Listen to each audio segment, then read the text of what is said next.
Ya, silakan Pak. Ya, alhamdulillahirabbil alamin. Wassalatu wassalamu asrofil anbiya'i wal mursalin sayyidina maulana Muhammadin wa ala alihi washabihi ajmain. Baik, ibu-ibu, bapak-bapak sekalian yang dirahmati Allah. Jadi ini kajian lanjutan dari kemarin ya. Saya sudah menyampaikan beberapa langkah. Ini kan judulnya langkah-langkah dalam rangka ibu menjalani permasalahan kehidupan ya. Baik. Sekarang saya mau bertanya dulu. Ini hal yang menurut saya mendasar. Ini Bapak Ibu semua. Betul atau tidak? Ya. Bahwa dasarnya manusia itu pasti menginginkan keinginannya terwujud. Ya, apapun itu. Baik misalnya di dalam hal menjalani ujian hidup ataupun sesuatu yang mungkin belum Bapak Ibu capai. Misalnya saya ingin anak saya jadi dokter misalnya. Akhirnya kan secara sadar tidak sadar ibu akan terus berdoa kepada Allah supaya anaknya bisa jadi dokter. Betul ya? Atau yang kedua misalnya ketika ibu diuji sama Allah, pasti Bapak Ibu itu akan fokus bagaimana agar ujian itu secepatnya terselesaikan. Jadi sifat karakter manusia itu adalah dia akan berusaha mewujudkan apa yang diinginkan. Ya, itu semua pasti setuju. Sekarang pertanyaan kedua nih. Kalau keinginan Bapak Ibu saat itu tidak terwujud, biasanya menjadi kecewa atau ikhlas menerima? Kecewa. Nggak apa-apa, kecewa kan? Berarti hal itu tuh wajar atau tidak? Tapi itu benar atau salah? Nah, kalau salah kenapa dilakukan? Loh kan ini simpel aja. Kalau ibu tahu, lah ya kan kalau ibu tahu bahwa ketika keinginan tidak terwujud itu kalau ibu kecewa salah, kan sebenarnya itu kan keputusan Allah kan. Terlepas ibu mau terima tidak terima, ketika sesuatu hal Allah putuskan, terus Bapak Ibu kecewa, kan sebenarnya nggak bagus kan? Karena apapun yang Bapak Ibu lakukan, semua keputusannya tetap Allah yang menentukan. Berarti secara tidak sadar, ibu-ibu kan kecewa dengan keputusan Allah secara tidak sadar. Nah, dan itu ternyata hal itu yang membuat akhirnya Allah semakin menjauh dari pertolongannya. Nah, mari kita mulai sekarang. Ini kemarin saya sampai kotak mana ya? Sampai kotak mana? Lupa lagi ya. Wah. B.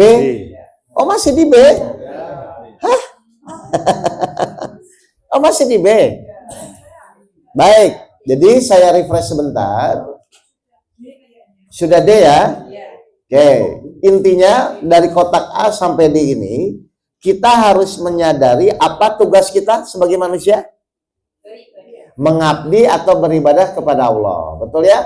Mengabdi beribadah kepada Allah itu apa? Mengabdi itu kemarin lupa juga. Melayani keinginan Allah. Ya, pertanyaan saya, kalau Bapak Ibu tahu tugasnya melayani keinginan Allah, harusnya munculnya keikhlasan atau kekecewaan?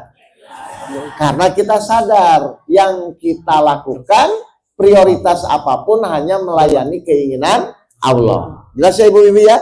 Jadi kalau Bapak Ibu memahami, ternyata manusia diciptakan itu sejauh mana, secepat apa antara keinginan manusia dan keinginan Allah itu sesuai. Berarti orang bermasalah itu kenapa?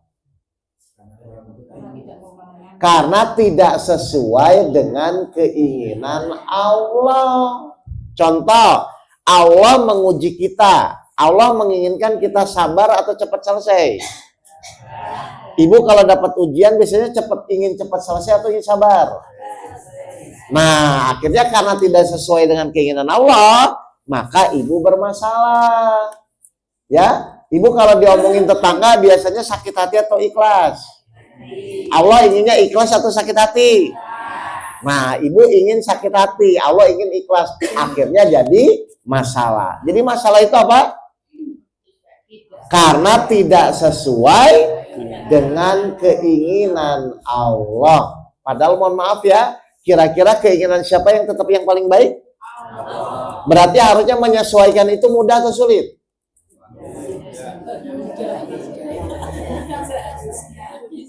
Kan ibu tahu nih, orang bermasalah itu karena tidak sesuai dengan keinginan Allah, tahu kan? Berarti kalau ibu bapak ingin tidak bermasalah, secepatnya menyesuaikan dengan keinginan Allah. Itu namanya berserah diri. Paham ini ibu-ibu? Jadi berserah diri itu apa? Berserah diri itu menyesuaikan dengan keinginan Allah. Kalau bahasa syariatnya adalah nafsu yang dirahmati oleh Allah. Berarti kalau ibu tidak ingin bermasalah, apa yang harus dilakukan? Menyesuaikan selalu dengan keinginan Allah. Kira-kira kalau ibu tahu itu keinginan Allah, lebih baik diikuti atau dilawan? Sudah begitu? Oke, nggak apa-apa. Baik, kalau begitu sekarang kita mulai di kotak E. Bapak Ibu harus sadar ya, Allah itu setiap hari pasti akan memberikan apa? Masalah, Pak. Bapak Ibu mau siapapun orangnya, mulai dari tadi bangun subuh sampai nanti mau tidur lagi, anggaplah jam 10 malam, pasti Allah akan selalu memberikan yang namanya permasalahan. Ya, pertanyaan saya, Bapak Ibu suka nggak dapat masalah? Iya, nggak apa-apa, saya kan nanya ini, nggak usah mikir pokoknya suka atau tidak ya. Bapak Ibu tuh seneng nggak punya masalah? Nggak ya, tapi selalu datang nggak itu masalah? Berarti yang dirubah masalahnya atau sikap kitanya? Halo? Sikapnya dong. Ya, karena Bapak Ibu suka tidak suka, nah itu tahu juga. Jadi boleh nggak kita nggak suka sama masalah? Jadi sekarang ibu senang atau suka? Senang atau nggak suka?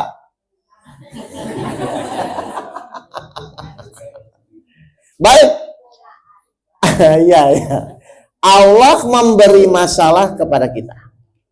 Ya, Allah memberikan masalah kepada kita. Sekarang kita lihat dulu tujuan Allah memberikan masalah itu untuk kita selesaikan atau untuk kita minta tolong kepada Allah.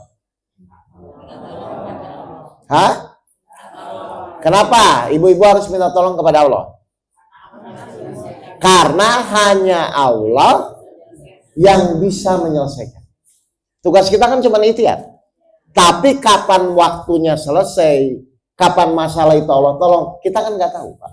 Tapi kita harus sadar masalah itu datang dari Allah dan akan kembali kepada Allah. Surat 10 ayat 107, silakan.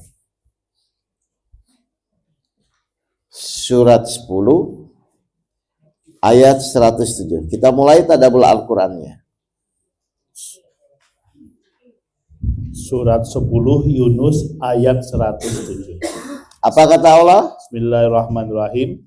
Dan jika Allah menimpakan suatu bencana kepadamu, kalau Allah memberikan suatu permasalahan, musibah, bencana kepada kita, maka tidak ada yang dapat menghilangkannya kecuali Dia. Tidak ada yang bisa menyelesaikan, yang menghilangkan kecuali Allah. Berarti nanti semua permasalahan yang akan menyelesaikan masalahnya siapa? Coba baca lagi Pak. Dan jika Allah menimpakan suatu bencana kepadamu, ini kotak yang E ya, yang E ya Pak. Silakan. Maka tidak ada yang dapat menghilangkannya kecuali Dia. Kecuali Allah. Berarti yang bisa menyelesaikan siapa? Hanya Allah. Artinya ini Bapak Ibu ini, berarti tujuan Allah ngasih masalah buat apa kalau begitu? Bukan. Tidak ada yang bisa menghilangkannya kecuali hanya Allah yang bisa menyelesaikan. Berarti tujuan Allah ngasih masalah supaya apa? Supaya Bapak Ibu minta tolong sama Allah. Kenapa Bapak Ibu harus minta tolong sama Allah? Karena hanya Allah yang bisa menyelesaikan. Ibu selama ini ketika ikhtiar niatnya menyelesaikan atau minta tolong? Subhanallah. Emang ibu bisa menyelesaikan? Lah ini maksud saya. Jadi Allah ngasih masalah itu maksudnya supaya Bapak Ibu sadar karena hanya Allah yang bisa menyelesaikan. Berarti nanti pas punya masalah berusaha menyelesaikan atau minta tolong? Kira-kira lebih mudah mana? Menyelesaikan atau minta tolong? Tapi Bapak Ibu senangnya yang mana?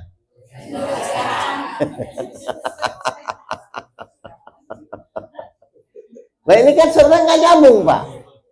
Jadi Allah ngasih masalah itu biar Bapak Ibu minta tolong.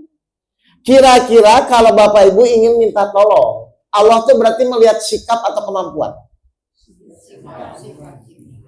Kira-kira kalau Bapak Ibu ingin minta tolong atau orang yang minta tolong itu mampu atau tidak mampu?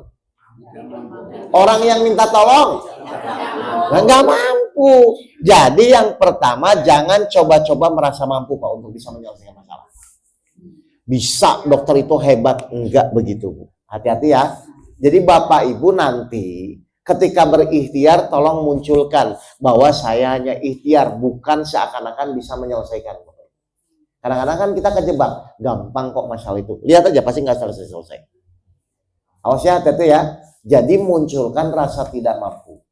Karena kita sadar yang mampu menyelesaikan hanya Allah. Berarti ini urusannya kemampuan atau sikap kita kepada Allah. Nah, kira-kira menurut Ibu, kalau Ibu Bapak punya masalah ingin ditolong, berarti sikap yang pertama kita bersyukur atau mengeluh? Ibu-ibu, bapak-bapak ketika punya masalah biasanya bersyukur atau mengeluh? Tapi ingin ditolong. Tapi ngeluh. Loh, gimana ini? Nah, besok enggak ya? Pokoknya tolong dijaga sikap Bapak Ibu ya ketika menghadapi masalah. Toh mau mengeluh, mau bersyukur juga tetap harus menjalani ya. Pokoknya Bapak Ibu bilang, ya Allah saya nggak mampu, tapi Alhamdulillah saya akan tetap menjalani. Karena memang tugas manusia itu menjalani masalah. Gampang ya? Bukan pertanyaan saya. Bapak Ibu selama ini sulit karena ingin menyelesaikan atau karena ingin minta tolong? Kan yang sulit ingin menyelesaikan. Padahal Allah nyuruh menyelesaikan atau minta tolong? Minta tolong, nanti Allah menyelesaikan. Berdasarkan apa? Sikap kita di dalam menjalani ujian. Jadi orang itu Pak, gagalnya bukan di masalahnya. Gagalnya itu sikap saat menjalani masalah. Kebanyakan orang tuh gagalnya di situ, tapi dia nggak sadar. Kan mengeluh, khawatir, stres. Itu kan malah menjauhkan kita dari pertolongan Allah. Jadi orang itu gagalnya bukan karena masalahnya ya. Gagal itu karena sikap di dalam menjalani masalah. 42 ayat 6. Karena Allah melihat sikap kita, bukan melihat kemampuan kita. Apa kata Allah? Surat 42 ayat 6.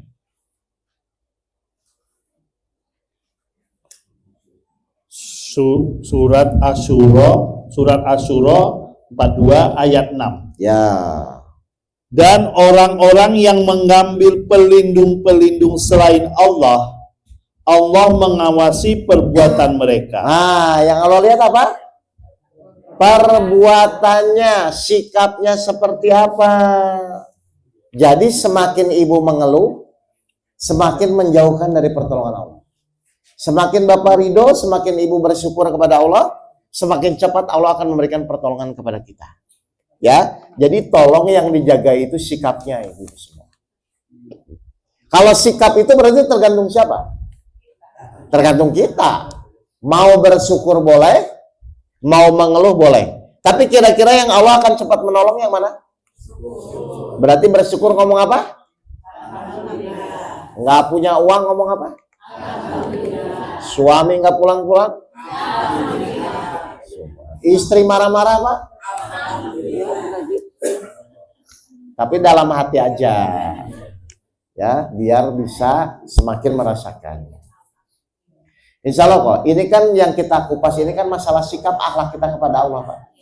Kalau kemampuan, kenapa saya nggak bahas? Karena ujian itu pasti sudah sesuai dengan kemampuan. Udah nggak usah dibahas. Kalau yang sudah ketetapan itu nggak usah dibahas. Ya, masalah ibu merasa berat, merasa ringan itu kan masalah kebiasaan saja. Karena selama ini orang merasa berat itu karena selalu dalam pikirannya bagaimana menyelesaikan, bukan bagaimana minta tolong. Itu aja sih sebenarnya, Pak. Paham ya? Jadi di kotak E ini Allah memberikan masalah, tapi Allah sendiri berjanji yang akan menyelesaikannya. Paham ibu-ibu? Baik, lalu geser. Apa kata Allah ini setelah memberikan masalah, Allah bilang apa kepada kita? Nah, Bapak Ibu tahu nggak nih setiap masalah itu ada solusinya? Saya ulang, Bapak Ibu tahu nggak setiap masalah itu ada solusinya? Tahu. Kalau tahu harusnya tenang atau bingung? Sudah begitu?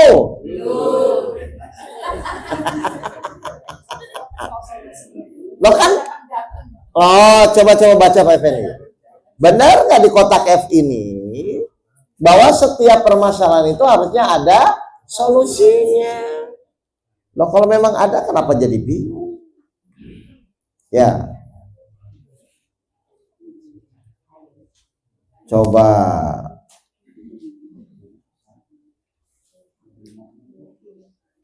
Di kotak E, di kotak F.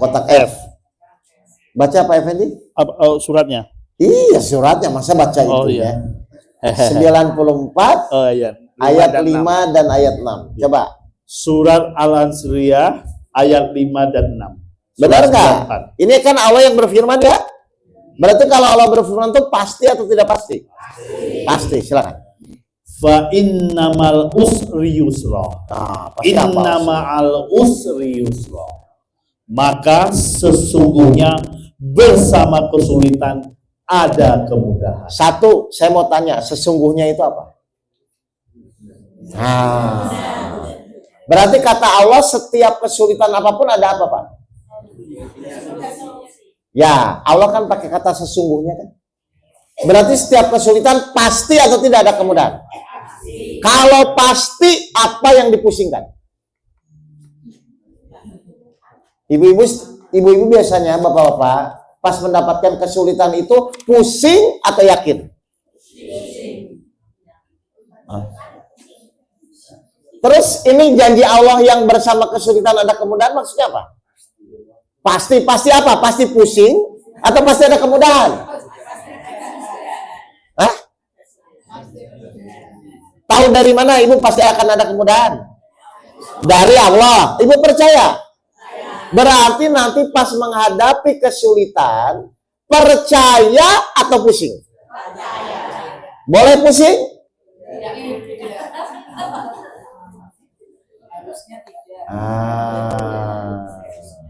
Berarti ini kembali ke mana? Sikap atau kemampuan lagi? Sikap lagi. Masalah ibu nggak tahu kemudahannya di mana, masalah ibu nggak tahu kapan selesai kemudahan, yang penting ibu meyakini dulu pasti akan ada kemudahan. Itu baru kita beriman, yakin kepada Allah. Sampai Allah bilang sesungguhnya kan. Coba baca lagi Pak Effendi biar tercerahkan ini Bapak Ibu ini. Maka sesungguhnya berarti memang Allah benar-benar menegaskan kepada kita setiap kesulitan apapun itu Allah berjanji pasti akan ada kemudahan. Bagi siapa? Bagi yang yakin atau pusing? Itu dijaga. Terus? Maka sesungguhnya bersama kesulitan ada kemudahan. Diulang berapa kali? Coba. Sesungguhnya bersama kesulitan ada kemudahan. Tolong ditanamkan ya ibu-ibu ya. Jadi setiap Bapak Ibu diuji, sudahlah tugas kita tuh menjalani, meyakini, sampai nanti Allah membuktikan pasti akan ada kemudahan. Sampai kapan? Sampai Allah buktikan ada kemudahan. Kalau memang Bapak Ibu ngaku percaya kepada Allah, buktikan lewat sikap dan keyakinan Bapak Ibu kepada Allah. Jadi pusing tuh boleh nggak? Kalau masuk angin?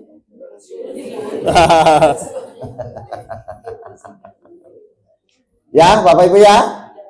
Perhatikan ya, jadi Allah berjanji kepada kita di dalam Al-Quran dan Bapak Ibu tinggal benar-benar meyakini dan menjalani. Ya, berarti tugas kita tuh menjalani hidup atau memikirkan hidup?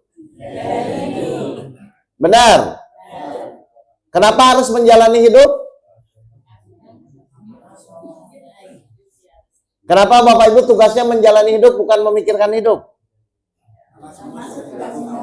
Karena sudah ada petunjuknya. Ketika Allah bilang bersama kesulitan ada kemudahan, ya jalani aja. Sampai apa? Sampai nanti ada kemudahan. Kok kamu yakin ada kemudahan? Allah yang berfirman, saya beriman kepada Allah. Kan begitu harusnya. Misalnya ibu sekarang nggak punya suami, yakin nggak diganti sama Allah? Karena kata Allah bersama kesulitan ada kemudahan. Paham ya Bapak Ibu semua ya? Jadi semua itu ternyata tergantung dari sikap kita. Di dalam Bapak Ibu menjalani ikhtiar yang dengan tujuan membuktikan apapun yang Allah izinkan. Jelas Bapak Ibu semua? Paham ini? Baik. Sekarang, setelah Allah berjanji memberikan ujian, memberikan masalah, tapi Allah juga berjanji akan memberikan kemudahan dalam setiap permasalahan. Berarti bersama kesulitan ada kemudahan itu takdir atau pilihan? Bersama kesulitan ada kemudahan itu takdir atau pilihan? Kayak siang dan malam, takdir atau pilihan? Bersama kesulitan ada kemudahan itu takdir atau pilihan? Kalau takdir pasti terjadi nggak? Nah kalau pasti apa yang Bapak Ibu masih khawatirkan? Tinggal secara istiqomah Bapak Ibu tetap menjalani itu. Paham ini Bapak Ibu ya?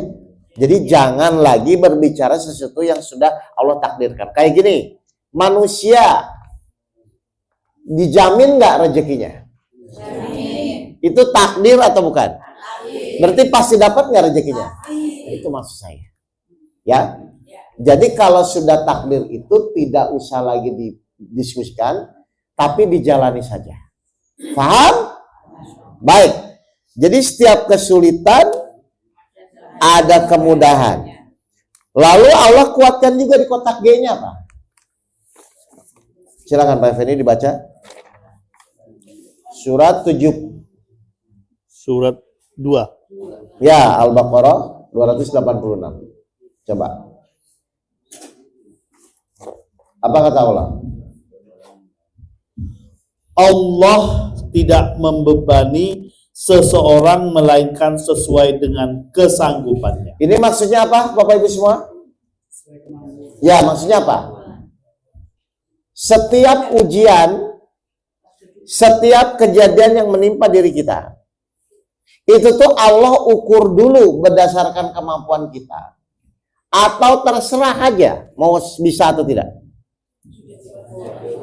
Kenapa harus disesuaikan dulu dengan kondisi kita? Supaya Bapak Ibu bisa menjalani. Kalau ujian itu di luar kemampuan kita, Bapak Ibu bisa stres tuh. Benar nggak? Makanya kenapa Allah memberikan ujian, itu harus sesuai dengan kemampuan kita. Supaya Bapak Ibu bisa menjalani. Ya, berarti tugas kita memang menjalani ujian atau memikirkan? Kenapa tinggal dijalani? Karena Allah sesuaikan. Nggak mungkin ibu kelas 4 SD diuji dengan kelas 2 SMA. Paham nggak ini? Berarti sesuai nggak? Berarti sesuai itu langsung diterima atau dipikir-pikir? Bapak Ibu ketika diuji biasanya mikir atau langsung diterima?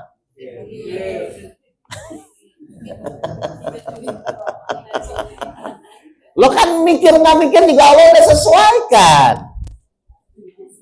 Ingat ya, jadi tugas kita tuh tinggal menjalani ujian dan Allah yang menyesuaikan. Kalau ibu merasa berat, berarti memikirkan atau menjalani? Kalau merasa berat, memikirkan.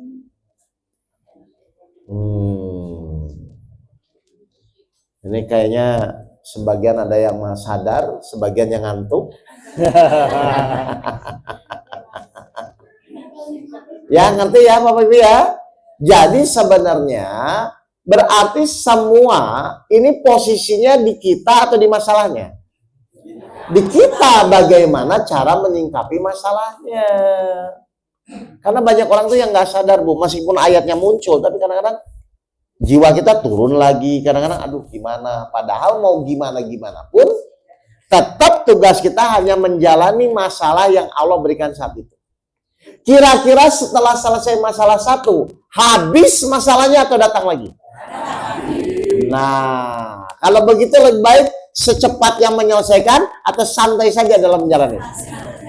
Lah secepatnya juga kan nanti datang lagi.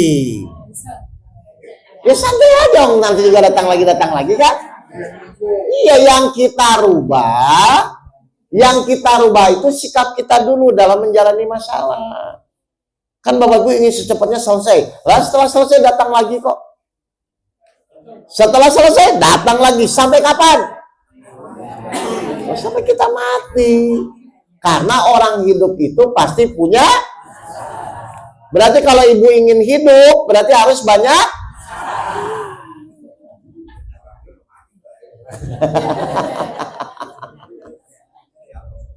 Paham ya? Oke, kita lanjut nih. Cobaan tidak melebihi kemampuan hambanya. Ya, berarti pasti orang itu akan diuji, tapi pasti bisa menjalani atau tidak? Bisa, sesuai dengan kemampuan. Tinggal menjalaninya mau mengikuti petunjuk atau hawa nafsunya sendiri. Di jalan yang lurus atau di jalan yang sesat. Jalan yang lurus berarti mengikuti petunjuk Al-Quran. Jalan yang sesat berarti mengikuti hawa nafsunya sendiri. Bapak Ibu ketika menjalani masalah biasanya mengikuti petunjuk atau hawa nafsunya. Nah itu diperbaiki ya Bapak Ibu ya. Ya, hawa nafsu itu emosi atau sabar? Berarti harusnya sabar atau emosi? Nah berarti ibu ketika dimarahin suami emosi atau sabar?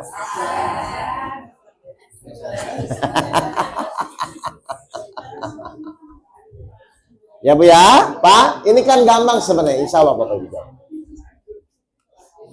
Baik, ya, mengerti? Baik, perhatikan. Tapi dalam menjalani ikhtiar itu, mohon maaf ya, kadang-kadang otak kita buntu nggak Pak, udah bisa ngapain.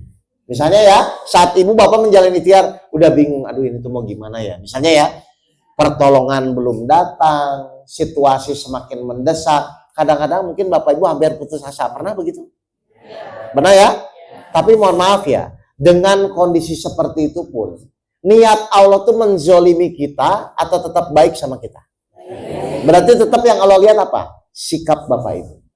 Coba kita lihat. Apakah Allah memberikan masalah itu tujuannya untuk menzolimi kita? Untuk menganiaya kita? Atau tidak ada niat sama sekali Allah untuk menzolimi kita? Ya, kita lihat ayatnya. Surat di kotak H. Ayat 4 dan ayat surat An-Nisa ayat 40. Apakah tujuan Allah memberikan masalah itu untuk menganiaya kita?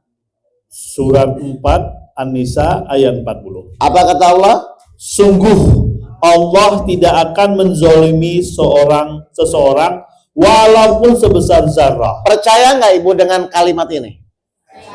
Berarti kalau ada orang yang sekarang merasa terzolimi, salah atau benar?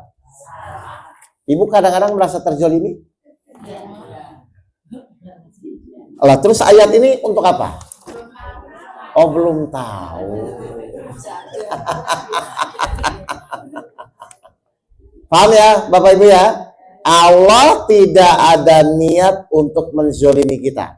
Tapi kenapa kita merasa selalu terzolimi? Karena Bapak Ibu yang dilihat bukan Allahnya, tapi masalahnya. Ayo. Padahal di pelajaran pertama saya menjelaskan sabar apa? Bahwa semua kejadian yang menimpa diri kita bisa terjadi gara-gara apa? Izin Allah. Berarti nanti kalau Bapak Ibu dapat masalah apapun, yang Bapak Ibu lihat izinnya atau masalahnya? Izinnya. Sudah begitu? Sedikit-sedikit ya. Coba mulai diperhatikan. Tiba-tiba ibu diomongin orang, oh ini atas izin Allah saya terima. Meskipun tetap ibu nanti tabayun atau ngomong sama orang, nggak apa-apa. Tapi tolong izin Allahnya mulai ada dalam pikiran Bapak Ibu. Tiba-tiba ditipu orang. Terjadi itu bisa terjadi gara-gara apa? Izin Allah. Ibu lihat yang nipunya tuh, lihat izin Allah dulu. Lihat dulu izin Allah, baru sunatullahnya nanti Allah akan bimbing bagaimana menyelesaikan. Jadi sebenarnya Bapak Ibu, masalah apapun, kalau Bapak Ibu kaitkan dengan izin Allah, insya Allah beres. Kenapa? Allah bersama, Allah bimbing. Mohon maaf ya, selama ini berarti izinnya nggak pernah ada. Ya, tolong ya, bahwa semua kejadian ibu diapain, bapak diapain itu semua terjadi atas izin Allah, Pak. Dan mohon maaf, Allah tuh kalau mengizinkan ingin dihormati atau tidak? Loh, Allah kalau mengizinkan suatu kejadian, inginnya Allah dihormati atau tidak? Harus dihormati dong. Berarti kalau Bapak Ibu menghormati Allah, menerima atau emosi? Menerima kan? Jadi ketika Bapak dimarah-marahin istri, Bapak lihat istrinya atau izin Allahnya? Bapak. Pak. Hah? Lihat izin atau lihat istrinya? Pak, kok berat sekali ngomongnya? Ayo latihan, Pak. Latihan. Ibu juga latihan ya? Supaya benar-benar kita itu sadar bahwa Allah itu tidak akan mengenai hambanya. Enggak. Masalah Bapak Ibu belum tahu kan, itu urusan dulu karena belum tahu. Sekarang kan sudah tahu kan bahwa semua kejadian yang menimpa diri kita bisa terjadi itu karena atas izin Allah. Berarti suka tidak suka Bapak Ibu harus apa? Menerima. Menerima ngomongnya apa? Alhamdulillah. Berarti ketika suami ibu marah-marah, ibu ngomong apa? Tapi dalam hati ya. Jangan kesenangan. Bagus.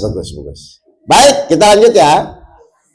Allah tidak akan menganiaya hambanya. Tapi kadang-kadang jujur Pak.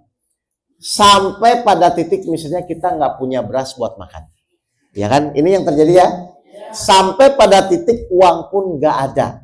Ini tuh maksud Allah tuh apa? Lihat kotak I supaya apa sih? 30 ayat 41. Memang dibuat begitu sama Allah Pak.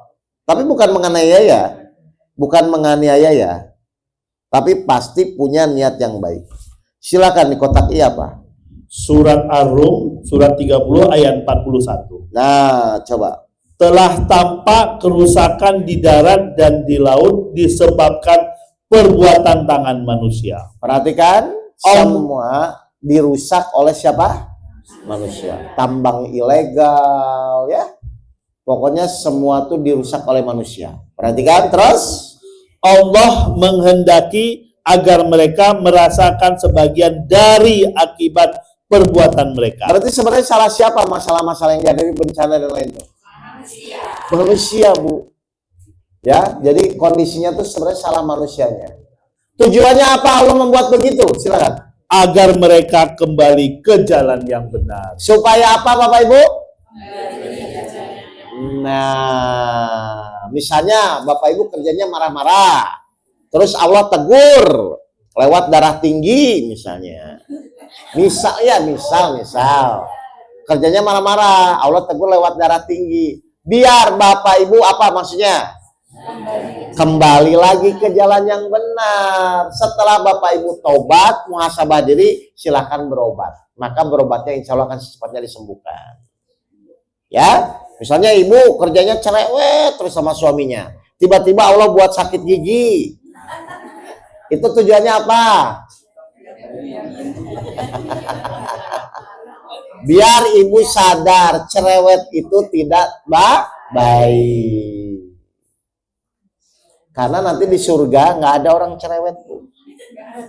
Nggak ada. Nanti ibu minder, ibu keluar lagi nanti.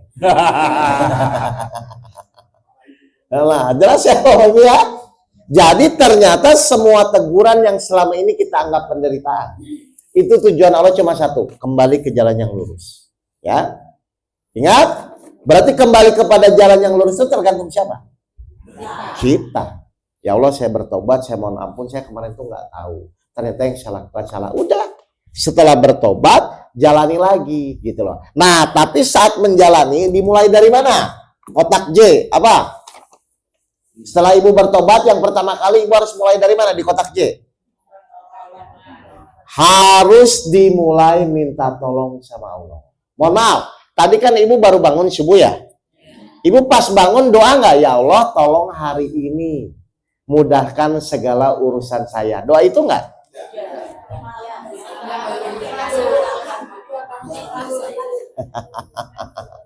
Nanti besok mulai dirubah ya. Jadi pas ibu bangun subuh, pokoknya setelah bersyukur, ibu berdoa, ya Allah, tolong hari ini mudahkan segala urusan saya. Tolong hari ini bimbing saya agar selalu saya lurus di jalanmu. Nanti doa-doa itu akan membimbing ibu satu hari itu. Jadi jangan kaget nanti urusan yang sulit jadi mudah. Loh, jadi ibu pas bangun tuh nggak langsung minta tolong? Atau langsung mikirin masalah? Kan masalah semua akan ditolong Allah. Bisa ya? Iya kan, nanti pas bangun nih bersyukur alhamdulillah.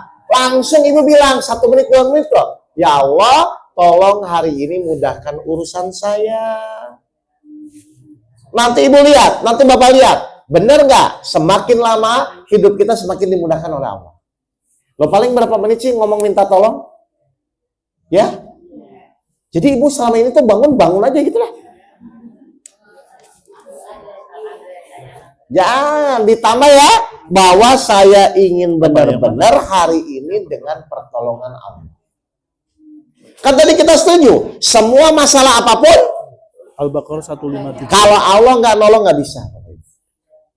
Jadi pas bangun tidur, selain bersyukur, selain doa yang biasa, tambah, ya Allah tolong hari ini mudahkan segala urusan saya. Besok bangun, doa lagi. Biar mulut ibu terbiasa minta tolong. Sama Allah atau sama orang? Maka kita lihat, tadinya ibu mau minta tolong sama orang uang, tiba-tiba minta tolong sama Allah, ada orang yang ngasih itu dong.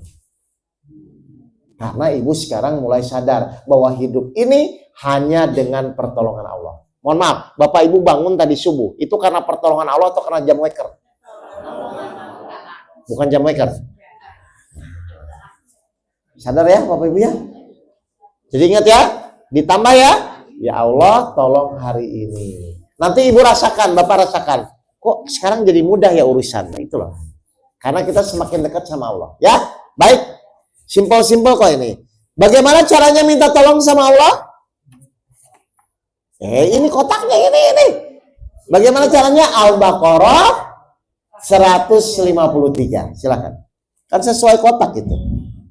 Wahai orang-orang yang beriman, Baik. Terus? mohonlah pertolongan kepada Allah dengan sabar dan sholat. Saya tanya, janji Allah di sini apa? Baca lagi. Benar.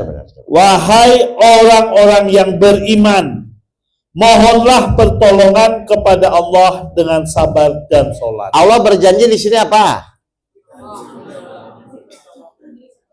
Allah janji ngasih pertolongan. Kalau Allah janji ngasih pertolongan, harusnya ditolong nggak? Bapak Ibu tahu harusnya ditolong. Terus banyak nggak yang belum ditolong? Saya ulangi. Baca lagi Pak Ferdi, baca lagi. Wahai orang-orang yang beriman, mohonlah pertolongan kepada Allah dengan sabar dan sholat. Ini yang nawarin siapa? Allah nawarin apa? Kalau Allah menawarkan pertolongan, ibu punya masalah, harusnya ditolong nggak? Terus kenapa banyak orang yang belum ditolong? Wah, kan ibu tahu nih. Kalau Allah sudah janji menolong, tapi masalah ditolong tidak ditolong, tergantung siapa? Sikap kita kan, makanya tadi saya bilang, ibu tolong pas bangun ya, ibu mulai berikrar sama Allah, ya Allah tolong hari ini, tolong saya. Berarti kan ibu udah minta tolong kan? Nah pertanyaan kedua nih, kenapa banyak orang punya masalah kok belum ditolong? Coba baca lagi. Nah, kok jadi bingung ini? Iya, coba sekali lagi. Wah, kok mati? Oh mati. Oh, udah. Wahai orang-orang yang beriman. Berarti yang pertama kalau mau minta tolong, ibu harus apa dulu? Yakin. Ibu tuh yakin nggak ditolong Allah? Yakin. Kalau yakin masalahnya apa? Loh, ibu selama ini pusing-pusing itu kenapa? Jadi kalau mau minta tolong sama Allah, yakin dulu. Gimana caranya? Enggak tahu, yang penting saya minta tolong dulu. Dengan keyakinan Allah. Setelah yakin, cukup yakin atau harus menjalani ikhtiar? Menjalani ikhtiarnya dengan apa? Dengan sabar. Paham ini? Tolong dijawab. Ibu kalau punya masalah tuh sabar atau ingin cepat selesai? Ingin cepat selesai. Hah? Coba. Sampai selesai. Wahai orang-orang yang beriman, mohonlah pertolongan kepada Allah dengan sabar dan sholat. Berarti kalau ibu menjalani masalah, ibu sabar, berarti ingin ditolong. Tapi kalau bapak ibu menjalani masalah tidak sabar, berarti ingin ditolong atau tidak? Nah saya tanya ibu selama ini, bapak selama ini ketika punya masalah, itu biasanya sabar atau ingin cepat selesai? Jadi nggak ingin ditolong?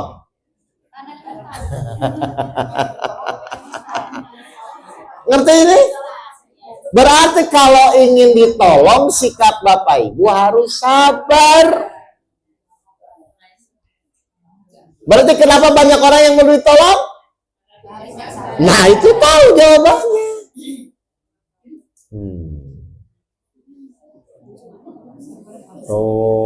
Mulai paham ini kenapa masalah kita belum selesai-selesai? Ya karena sikap kita nggak menunjukkan ingin ditolong. Disuruh sabar, malah cepat ingin selesai. Padahal mohon maaf, setiap ujian itu ada waktunya nggak? Nah, itu tahu. Dulu waktu kita sekolah tuh, matematika 120 menit. Bahasa Indonesia 90 menit. Kan begitu kan? Nah berarti setiap ujian pun ada waktunya. Ibu tahu nggak ujian itu ada waktunya? Kalau tahu berarti harus sabar atau cepat selesai. Nah selama ini ibu kalau punya masalah,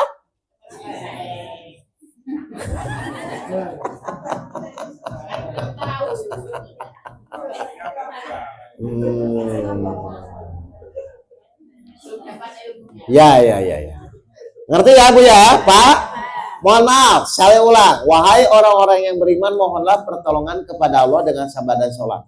Ayat ini itu kepada yang sudah ditolong atau yang belum ditolong? Yang belum. Yang kepingin ditolong. Ya, Allah bilang, wahai orang-orang yang beriman, mohonlah pertolongan kepada Allah dengan sabar dan sholat ini.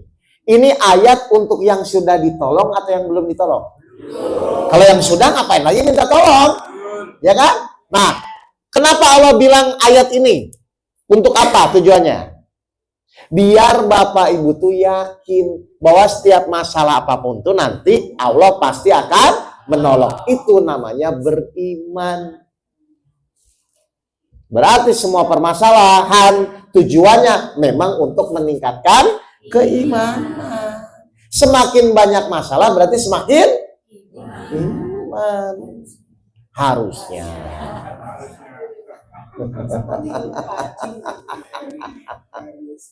Paham ya ibu-ibu bapak ya?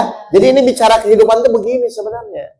Jadi orang kadang-kadang pas dapat masalah awal udah pusing duluan, bukan beriman dulu. Padahal yang Allah inginkan yakin dulu, yakin pasti Allah nolong saya. Ketika sudah yakin, barulah hukum sunatullah silakan ikhtiar. Ikhtiarnya dengan penuh keyakinan Allah pasti menolong. Maka kalau Bapak Ibu ikhtiar dengan penuh keyakinan, Allah sesuai praduga prasangka hambanya. Bapak Ibu yakin, maka Allah akan menolong. Bapak Ibu nggak yakin, maka Allah akan biarkan. Berarti pertolongan Allah tergantung dari siapa? Sikap kita. Bapak Ibu fokus aja sama sikap kita. Kalau kerjanya ngeluh-ngeluh terus, kira-kira bakal ditolong nggak? Lah itu tahu. Ibu kadang-kadang punya masalah masih ngeluh?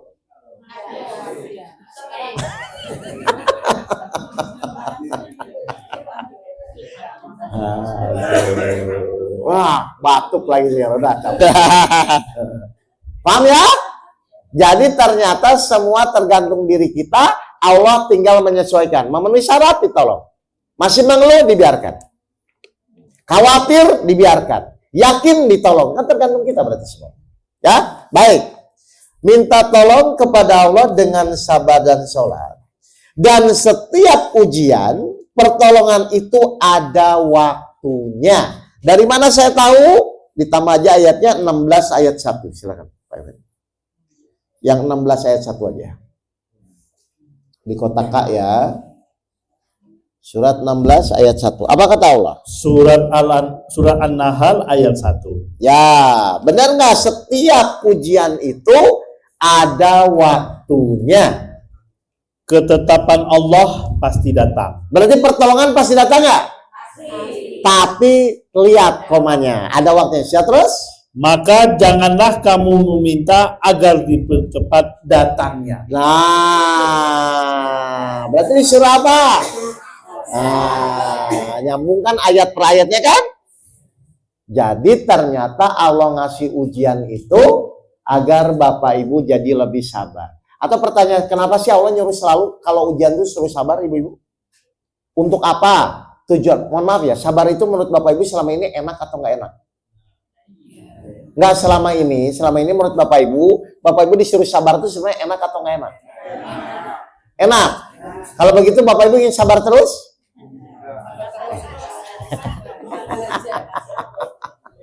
Coba saya tanya, kenapa sih ujung-ujungnya selalu setiap ujian itu kan Allah nyuruh sabar kan?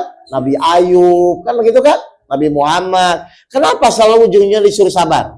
Ternyata orang sabar itu 25 ayat 75. Kenapa ujung-ujungnya Allah nyuruh sabar Bapak Ibu? Biar Bapak Ibu paham ya. Surat 25 ayat 75.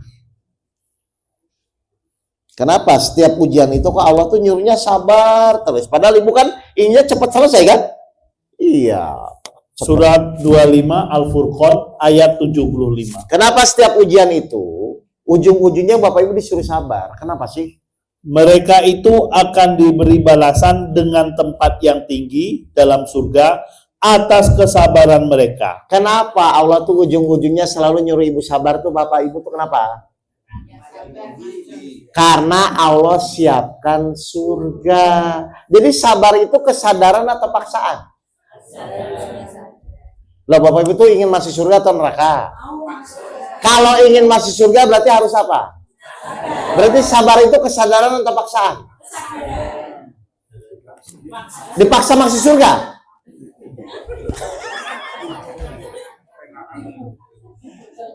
Enggak, sabar gini. Kalau Bapak Ibu ingin masuk surga itu paksaan atau kesadaran? Kesadaran dong, kan kita ingin masuk surga kan? Karena kita ingin masuk surga, maka secara sadar kita harusnya jadi orang yang sabar. Iya kan? Harusnya sabar itu kesadaran paksaan harusnya. Harusnya kesadaran.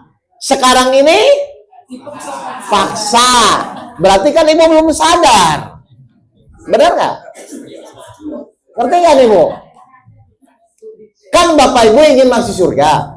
Allah bilang, Allah memberikan surga yang tinggi kepada orang-orang yang sabar. Dan dia bahkan akan dihormati. Berarti harusnya Ibu Bapak sadar nggak? Kalau saya ingin masuk surga, maka saya harus jadi orang sabar.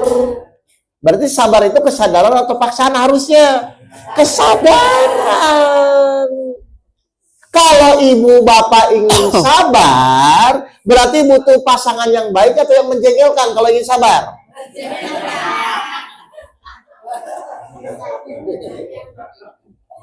Paham ini? Berarti pasangan menjengkelkan itu masalah atau sarana masuk surga? Berarti Bapak Ibu terima kasih atau emosi sama dia? Iya. Gara-gara suami kita menjengkelkan, istri kita menjengkelkan, kita masuk surga. Semakin menjengkelkan, Semakin tinggi deh surganya. coba deh direnungkan Bapak Ibu. Berarti harusnya sabar itu kesadaran, bukan lagi paksaan. Cuman kan selama ini Bapak Ibu nggak sadar ke sana kan? Ternyata menantu menjengkelkan, suami menjengkelkan, istri menjengkelkan. Bagi orang yang sabar itu bukan masalah. Bagi orang yang sabar itu sarana untuk menuju surganya Allah. Semakin cerewetnya istri, semakin tinggi surga Bapak. Semakin pelit suami, semakin tinggi surga dari ibu. Jadi Bapak butuh nggak istri yang cerewet Pak? Butuh.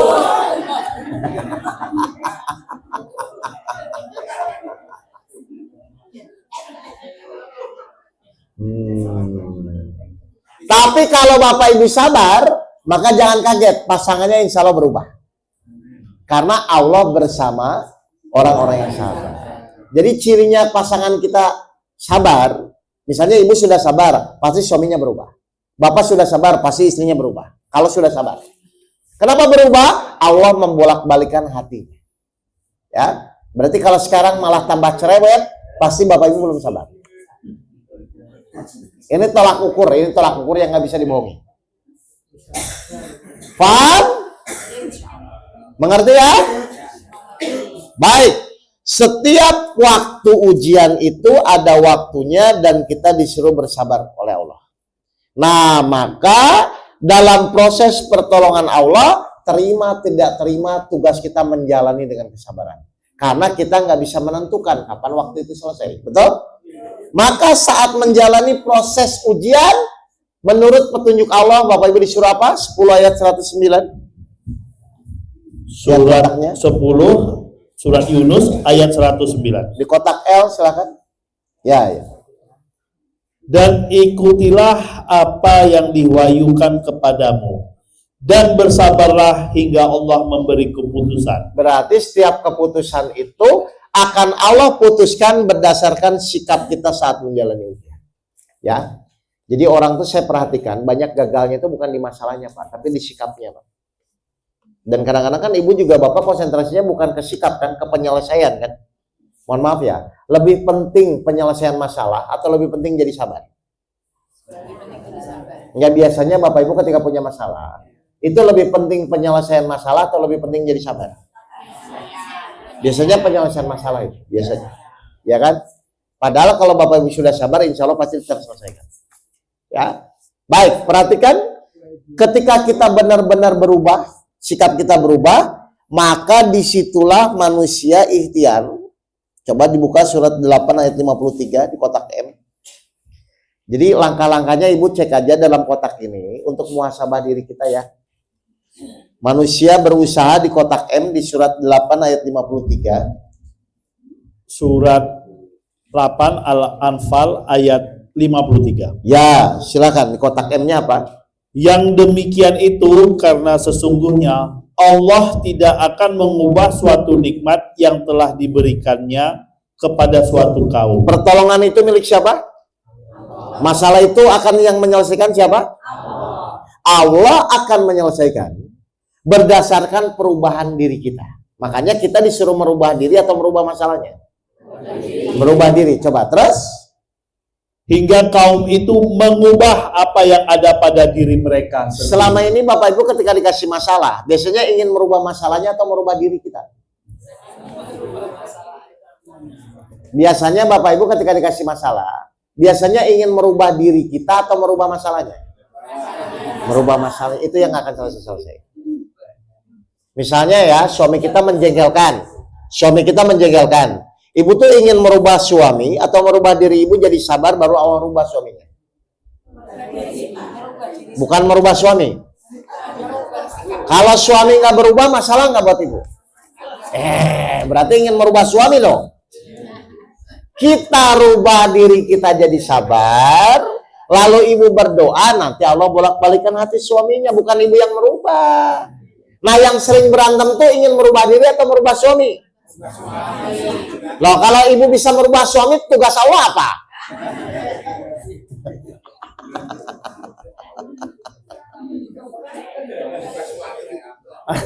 Ditukar. Kayak mobil bekas aja Pak. Paham ya? Setelah diri kita berubah, perhatikan, setelah diri kita berubah, maka Allah akan menggerakkan kita. Menggerakkan apa? Menuju penyelesaian masalah. Maka secara otomatis Bapak Ibu tidak akan menyangka masalah tiba-tiba selesai karena ada kun fayakunnya Allah. Berarti Allah akan mengatakan kun fayakun setelah ada perubahan diri kita. Tiba-tiba meskipun berat, kayak dulu kasus saya Pak, waktu saya utang 2,5 miliar itu. Kan saya juga nggak ngerti ini mau selesainya bagaimana. Saya rubah diri saya, tiba-tiba ada pertolongan Allah, berubah. Saya dapat rezeki, orang yang berhutang bilang tiba-tiba suruh lunas saja, hatinya bilang lunas, selesai semua masalah saya dengan kun fayakunnya Allah. Jamaah saya sakit, tiba-tiba kun fayakun Allah, sembuh dengan begitu aja. Teman saya kanker hati waktu itu divonis dokter 9 bulan lagi meninggal. Akhirnya dia merubah diri dia menjadi berserah diri, menjadi ikhlas, menjadi ridho. Akhirnya pas setelah tahajud tiba-tiba kanker hatinya hilang. Jadi ternyata yang Allah butuhkan adalah merubah diri kita. Berarti ujian itu untuk merubah ujiannya atau merubah diri? Awas, jangan coba-coba merubah soal ujian. Gini aja lah. Ibu waktu sekolah dulu dikasih ujian sama guru. Dirubah soalnya atau dikerjakan? Sekarang Allah ngasih ujian hidup. Ibu biasanya ingin merubah soalnya atau mengerjakan? Nah, kalau kerjakannya sudah kerjakan saja. Ngapain merubah? Ya, jadi soal itu bukan dirubah. Soal itu dikerjakan. Sesuai dengan petunjuk-petunjuk Allah. Bisa ya? Bisa lah. A, B, C, D sampai O. Ibu cek, selama ini biasanya orang tuh gagalnya ingin merubah masalahnya. Loh kan di sekolah kita nggak diajarin ngerubah soal. Nah, suruh mengerjakan. Bapak Ibu kalau dikasih soal ujian hidup selama ini, merubah atau mengerjakan? Benar. Anak ibu nakal, ibu ingin merubah anaknya atau mengerjakan? Nggak merubah anaknya. Makanya tugas kita bukan merubah, tugas kita hanya menyampaikan. Terus yang disampaikan belum berubah, boleh? Yang disampaikan belum berubah, boleh nggak? Berarti kita sabar atau emosi? Itu maksudnya. Besok sampaikan lagi, besok sampaikan lagi. Kenapa harus sabar? Biar masuk surga. Semakin nggak berubah, surga ibu semakin tinggi. Baik. Kalau begitu saya buka pertanyaan. Selama ini saya hanya berdoa Pak. Ya. Selama berdoa kan alhamdulillah ya sudah. Ya. Terus habis itu saya hanya ya Allah karena segala urusanku. Gak apa-apa. Tapi nggak minta pertolongan. Ditambah sedikit aja itu ya. Ditambah sedikit aja itu ya. Ya Allah. Kalau coba perhatikan, menurut Bapak Ibu lebih enak yang mana? Ya Allah, saya minta tolong untuk dimudahkan segala urusan. Atau ya Allah mudahkan urusan saya. Kira-kira lebih enak yang mana adabnya? Ya Allah, saya hari ini minta tolong agar dimudahkan segala urusan saya. Kan kalau ya Allah mudahkanlah, kesannya dari rasa aja kan beda Bu. Gak apa-apa, itu cuma merubah berapa detik kok ya. Jadi pokoknya semua tolong didasarkan dalam rangka kita minta tolong. Kan minta tolong itu memang itu perintah, betul? Perintah Allah minta tolong kan? Iya karena budu. Hanya kepada Engkau aku menyembah dan hanya kepada Engkau aku memohon pertolongan. Cuman merubah dikit aja Bu. Ya. Soalnya kalau saya juga dulu gitu, tapi kan kita lama-lama kan ingin dekat, berarti kan adab harus dirubah. Misalnya kayak Apa kalau nggak pakai minta tolong tuh kayak nun sewu gitu loh. Nggak apa-apa, cuma sedikit aja Bu ya. Baik, silakan. Ada lagi pertanyaan? Ini ya Pak, belum sabar. Oh, belum sabar. Karena Oke. Sekarang terlalu komplek. Baik, nggak apa-apa. Komplek mana? Komplek mana? Komplek sebelah. Oke, gini. Sebentar ya, saya jawab ya Ibu ya. Saya tanya dulu nih kepada Bapak Ibu. Kalau kita sudah sabar, masih merasa bermasalah nggak? Kalau kita sudah sabar, masih merasa bermasalah nggak? Tidak. Nah, berarti pertanyaan kedua nih, kalau ibu masih bermasalah, berarti kita akan kupas ini. Mohon maaf. Coba dibaca lagi Pak Effendi surat 64 ayat 11. Tidak ada suatu musibah yang menimpa seseorang kecuali dengan izin Allah. Apa Bu maksudnya Bu ini Bu? Coba sekali lagi. Tidak ada suatu musibah yang menimpa seseorang kecuali dengan izin Allah. Saya tanya nih sama ibu-ibu semua ini, saya ulang ya. Berarti semua kejadian yang menimpa diri kita bisa nggak terjadi tanpa izin Allah? Benar. Berarti mekanismenya izinnya dulu baru kejadian, atau kejadian dulu baru izin? Izin dulu ya. Mohon maaf, ibu selama ini kalau dapat masalah, ibu lihat masalahnya atau izinnya? Izinnya kemana? Ngerti nggak ini? Jadi ketika misalnya anak kita tiba-tiba mendapatkan masalah, tiba-tiba suami kita di PHK, biasanya kita lihat masalahnya atau lihat izinnya? Itu yang menjadi berat. Nanti ibu latihan ya, karena bapak ibu mau lihat masalah, mau lihat izin, kan tetap nggak bisa ditolak masalahnya. Enggak mau. Tapi pikiran kita bisa dirubah. Apakah selama ini kita lihat masalah atau lihat izin? Mohon maaf, kalau semua kejadian itu diizinkan Allah, harusnya bapak ibu dengan sadar menerima atau tidak menerima.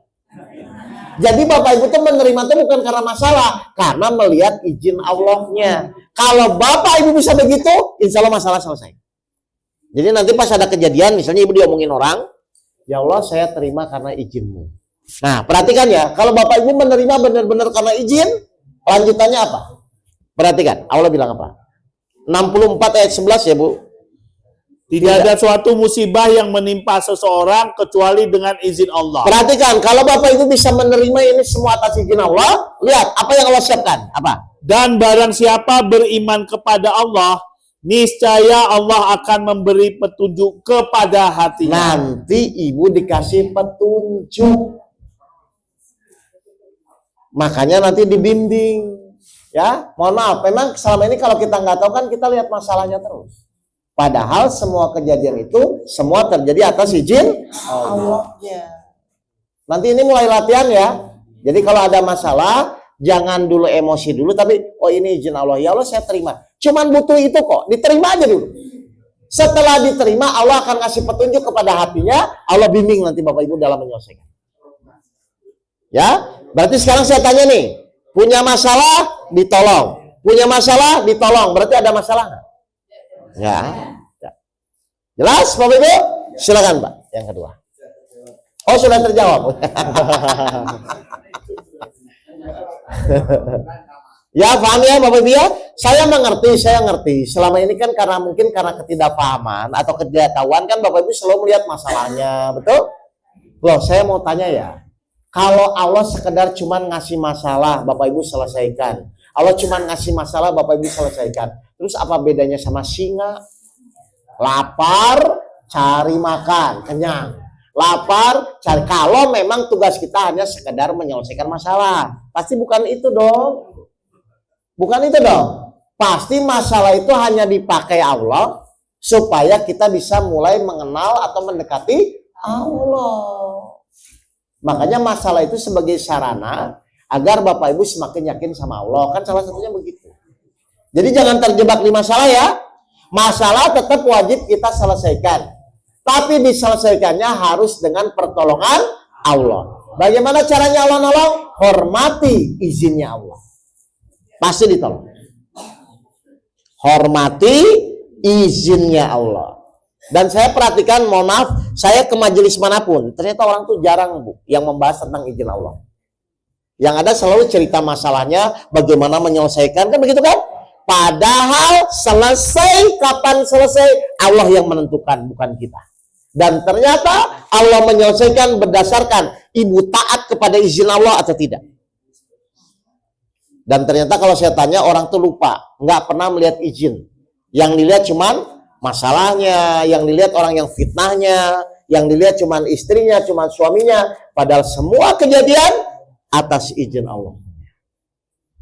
Paham Bapak Ibu ini?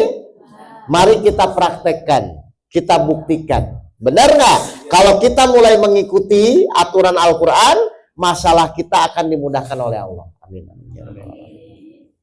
Baik, jadi besok Pak subuh bangun, yang pertama bersyukur, yang kedua ya Allah, saya minta tolong agar hari ini dimudahkan dalam segala urusan. Ibu mulai perhatikan nanti. Kalau nanti hidup kita akan semakin mudah, oh berarti tinggal apa? Meyakini terus ajarkan ke anak-anak, ke cucu dan lain-lain.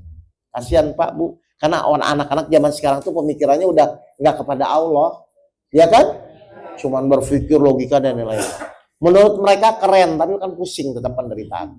Saya sering nangani Bu, kasus anak umur 20 udah depresi. Dua-dua udah depresi, bayangkan. Orang tuanya sampai bingung. Kan karena apa? Ketidaktahuan bahwa semua yang terjadi itu atas izin Allah. Ya? Paham ini Bapak Ibu? Baik, kalau begitu silahkan dibuktikan. Ada lagi? Kalau tidak itu dulu ya, mungkin Bapak Ibu, karena rotinya udah keluar. Rotinya udah keluar. Ya silakan. Ya silakan Bu Dosen. Assalamualaikum warahmatullahi wabarakatuh. Waalaikumsalam warahmatullahi wabarakatuh. Menyambung Bu Busum. Oh, Busum, Jadi, ya. Busum itu Busum. Busum. Jadi tadi beliau kan bilang masalahnya kompleks. Ya. Kadang-kala begini. Orang manusia itu ya, saya Ya. juga termasuk. Kalau melihat masalah itu tadi lupa dengan izin Allah. Kemudian melihat ini besar sekali masalahnya buat saya. Ya. Saya mampu apa tidak untuk menjalaninya? Saya mampu enggak? Karena di mata orang itu hal yang luar biasa, gede Ya. dan kompleks gitu ya. Baik. Karena yang diukur itu kadang kemampuan kita. Bagus. Kita lupa bahwa Allah yang menyelesaikan. Baik. Caranya bagaimana biar kita selalu ingat, oh iya, Eh. ini kan Allah yang itu sudah skenario Allah. Tinggal kita sabar. Itu caranya gimana biar kita terinstall terus begitu. Ini. Karena kadang ingat, kadang lupa, kadang kemarin bisa, hari ini gagal lagi. Ya. Sekarang saya tanya, tugas kita itu bagaimana menyelesaikan masalah atau bagaimana menghormati izin Allah? Kalau Bapak Ibu sudah benar-benar menghormati izin Allah, Allah tolong nggak? Berarti urusan menolong urusan siapa? Sekarang Ibu nanti ketika mulai punya masalah, dimaki-maki, saya terima izinmu ya Allah. Nggak sesuai, tugas kita tuh itu. Setelah Ibu Bapak bisa begitu, Allah langkah demi langkah akan menolong kita. Jadi tolong dibagi-bagi ya. Jangan tugasnya diambil semua. Urusan Allah adalah menolong kita. Urusan kita taat kepada izin Allah. Pelan-pelan. Jadi pas ada kejadian, terima izin Allah, Allah kasih kemudahan. Ada kejadian lagi, Bapak terima, Allah kasih kemudahan.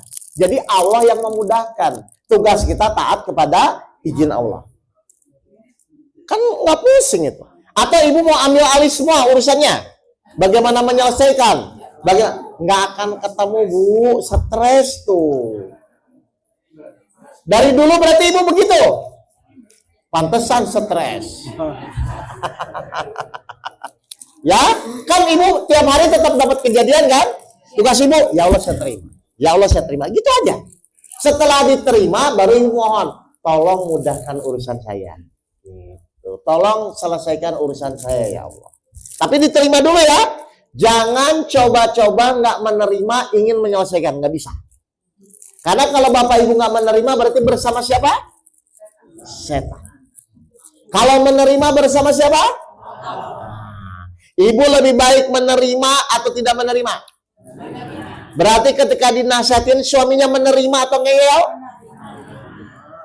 Kok saya curiga jawabannya ya?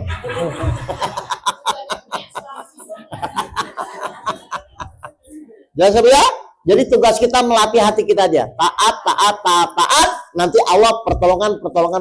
Begitu nantinya. Jadi tugas Allah menolong, tugas kita taat.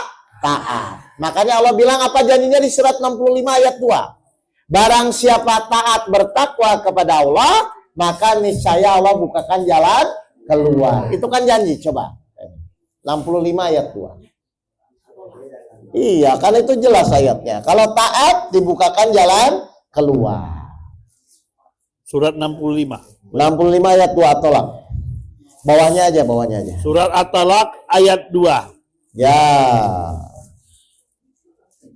Barang siapa bertakwa kepada Allah, Barang siapa bertakwa, taat kepada Allah, menghormati izinnya, kejadiannya, takdirnya. Apa? Terus? niscaya dia akan membukakan jalan keluar baginya. Berarti jalan keluar urusan siapa? Terus ibu pusing-pusing mikirin apa selama ini? Tuh, mikirin jalan keluar. Itu urusan Allah. Kenapa ibu pikirin urusan Allah? Nggak usah bantu Allah ya, nggak usah ya. Biarin. Udah itu urusan Allah aja. Urusan kita taat. Ya? Baik, kalau begitu. Terima kasih Bapak Ibu semua. Ini pengajian ini bermanfaat nggak? Surat Berarti kalau 65. saya kesempatan lagi ngisi lagi. Tapi mohon maaf ya waktunya kadang-kadang mencok-mencok ya. Karena harus disesuaikan sama jadwal safari ya. Kan biasanya di sini Selasa subuh ya. Ya, jadi kadang-kadang kesana kesini saya. Iya. Mohon maaf nggak sesuai gitu loh Pak. Khusus untuk saya aja. Maksudnya, ya. Mohon maaf nggak apa-apa ya. Baik. Terima kasih. Mohon maaf kalau ada kata-kata saya kurang berkenan, dimaafkan ini. Dari saya cukup sekian, saya kembalikan ke MC. Wabillahi taufiq wal hidayah. Assalamualaikum warahmatullahi wabarakatuh.